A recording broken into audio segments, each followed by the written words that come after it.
In this video, I'm gonna be showing you how to easily create a WhatsApp community. WhatsApp communities allows you to combine multiple groups under one main community. Useful for schools, organizations, clubs, teams, business, etc. etc. Now I'll show you how to create a WhatsApp community. You can follow these same steps on your Android and iPhone. So first of all, make sure to update your WhatsApp, then go to your WhatsApp app and go to communities. Here, tap on new community, tap on get started, and now write here your community name.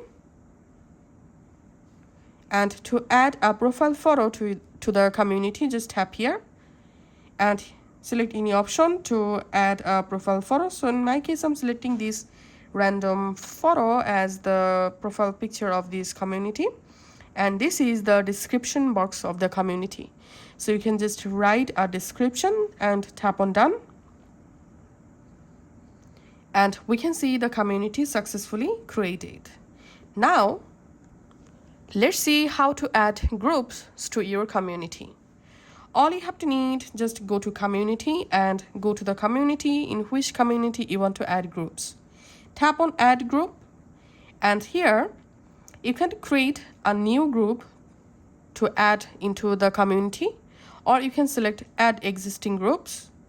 And now go ahead and select one or multiple groups to add to the community. Tap on done. And here you can change group visibility. You can also change group permission from here. Then tap on add to community, and we can see the group successfully added to this community. And now let's see how to send announcements to all groups using community. Every community has an announcement group feature. So all you have to need, just come to communities and open the communities and tap on announcements. Write here your announcements and tap on send. And all community members will see the announcement. Thanks for watching.